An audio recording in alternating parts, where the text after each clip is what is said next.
I've been sat here for so long in silence trying to figure out how to say hello. Maybe I just won't bother, maybe I'll just start. One of the rules of epic poetry is that you start in media res, which means in the middle of the action. So maybe this is just what I should be doing. I realised in my last video that I didn't really speak about the work at all. And I'm kind of wary about speaking about the actual content of stories, because I think the way my brain works is that if I speak about what's actually in the stories, it thinks that I've already written them, which means that it won't put in any effort to actually write them. Does that make sense? But I'll give you a basic bit of background on the two things that I'm writing at the moment. One of them is kind of this kind of experiment that I've been trying where I don't plan it at all.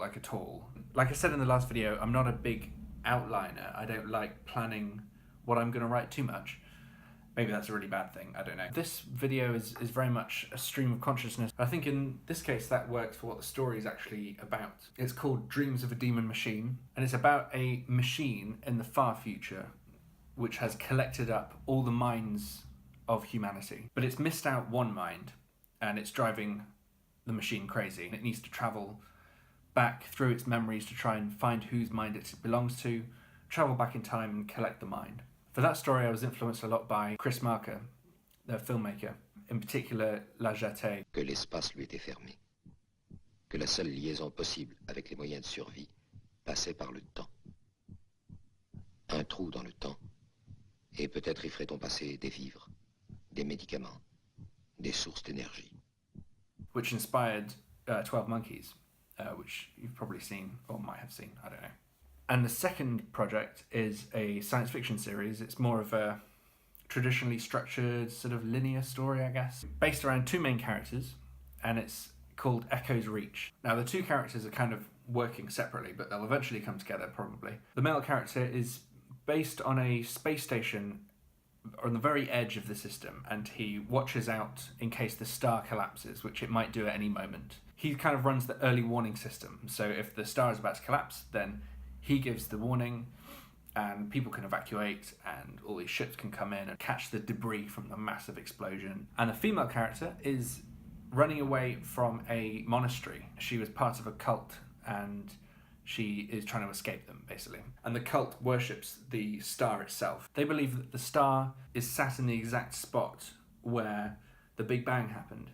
They think that's the original flame, they call it. They consider it an honor to be burnt by this star. But she's trying to escape that now because a mysterious stranger arrives and takes over the cult, and it becomes a bit weird and a bit violent. Yeah, things happen and things happen.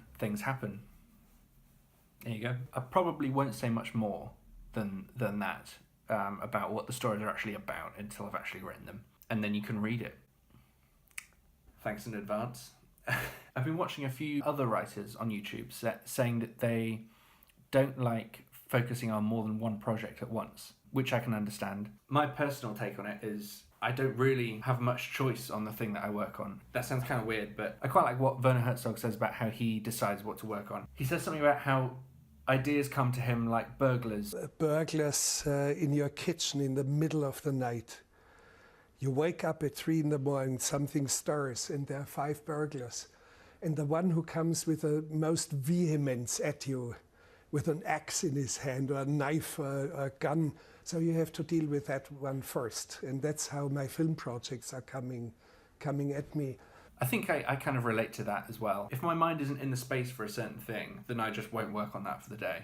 But I know that I will get back to it. I think I'm quite lucky because in the space of one session, when I'm sat down to write, I normally do at least 1,000 words, so I can afford to work on something else the next time. But yeah, I guess we all have our own ways of dealing with things. I don't really like it when writers personify their projects or try and make their writing seem like it's this great struggle, which it's a great battle, this big epic thing which matters more than everything in the world. For myself at least, I don't find that particularly helpful, and it makes me sometimes a bit embarrassed if I do talk about writing like that, if you know what I mean. I mean, like, when writers romanticize what they're doing, which is a very easy thing to do because the nature of writing is you dramatize things, which I think is great when you're writing, but I don't really like dramatizing myself or anything. You know, you don't have accountants going, oh, this account that I'm accounting is the most important thing in the world. It might be, I don't know, maybe it's like Google's accounts. But they're not telling people it's going to change the world, or, oh, I'm suffering so much over it. I think if writers are suffering over what they're writing, but I feel like writing is something you should enjoy doing. You know, if it hurts to do it, then maybe don't do it. Or if it hurts all the time to do it, then maybe don't do it. The thing about any kind of art, I think, is you should enjoy the physical act of doing it. I think that's a big part of it. It's a physical thing you're doing. Painters enjoy the feeling of paint being smushed around, and I really like the feeling of putting words down. I think that's, I just enjoy doing it. I guess there's one argument saying, well, you can't just give up on stuff if you don't enjoy it, because then you'll never do anything. Which is true, but I'd say if it hurts all the time that much and you just never enjoy it, then maybe you're doing the wrong thing. I've forgotten what I was talking about now. But going back to the stories I'm writing, Dreams of a Demon Machine Part 1 is actually available to read on my WordPress site. So yeah, go and have a look if you like the sound of that. And even if you don't like the sound of that, maybe that's even better. Maybe that would be even more useful for me. Or maybe not. But yeah, I think I'll leave it there. Bye.